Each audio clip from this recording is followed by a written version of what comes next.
ngasi video se akhoi gi hayeng hangchiti ko hangchit tang ahum se ko 33 portal gi akhoi na tawba ya bakra ai ma'am da katang share tawjara ke video se am sang wa minute ahum ri da lotion ahum ani ahum guma do mai lochila ga yenga se ko ado ha petang 33 portal ko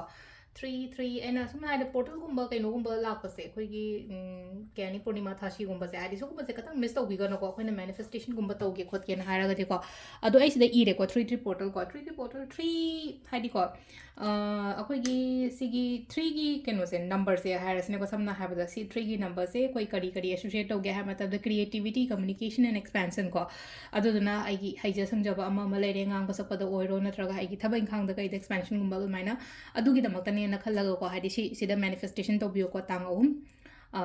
tha ahum ko ado hadi khwaidagi perfect kaino hairaga di ko hadi perfect timing for manifestation kaina harasna ta de 333 ko pung ahum ga minute kunthra hom doi ta matam da yum da leiba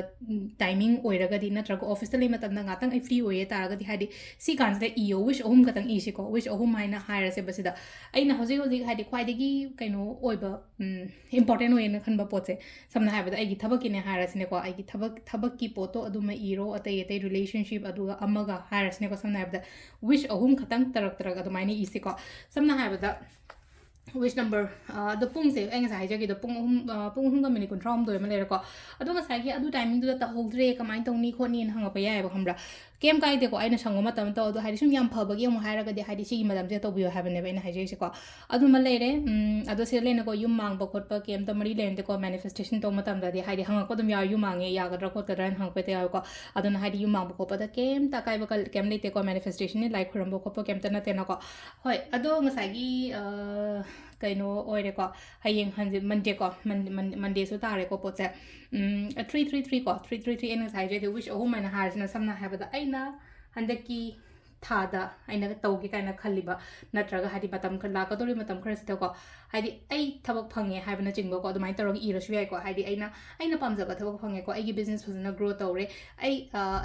angang gi kari gi no ma ibirasu yai ko hadi wish ahum khatang ko 1 2 and 3 ko ado sida hire se basida ko isam sam na hire se ba I have cleared ko red I have cleared my dash exam ko hadi aina thari exam do hadi clear oire ko le adumai ni ibe ko hadi number 1 ko aduga number 2 da hires ne ko hadi sida hadi hozi hai taraga ai earning I am earning rupees this much hai taraga I am earning rupees hadi amount to iraga hadi per month kumba dumai ni ira shwe ko aduga hadi mi wish se makal me am lei banina hadi ai jo aina iningi ba ahum khatang tarak isi ko aduga sigi pot se dum leishan odum hadi diary gum badum iraga dum si je dum kumjalan thambi ro badum hayeng ai gi pot se aina iri ba pot se phanga kanda hadi burn tawraga magi ashes to kai dum panda kai da blow to thoke ko si sima to ba yare ko hadi kai no nimita ko na to the bay leaf ko bay leaf ritual to bo shwai ko 3 portal da bay leaf ritual to bang sai sam na ha ba da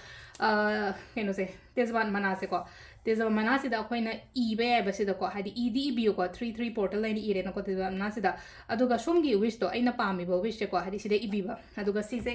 burn to thoki ba si nimit si madda dikhar khani keno to mo ta tham ngai si gi journal si na tham mo ha na ko aduga sai gi aina mana si di hadi tezwa mana si di burn to raga ma gi access to nimit to dum blow to thok nung dang gum ba to biro ko si sina hadi ang din da mi lai ba ko pa nungai ta ba ko ta ba dai le raga di adu si da lai ko hadi 3 portal gi oina shamla pa videos ma am da ai share tawjare tawsu tawbiro soidana ko adu aina tawriba aina khaliba aina ningiba mayam so ko hadi phangu so arsana do comment su leina ko iramo hadi positive affirmations ama kari ma ibiramo ko hadi aina ningiba aina pame poto phange oire yare haina adumai taro ko ithokiba matam da kari kai ba lege ne kem kai dena ko itho obasum hadi ai thabo phange ai yam nuai lere ai chang phare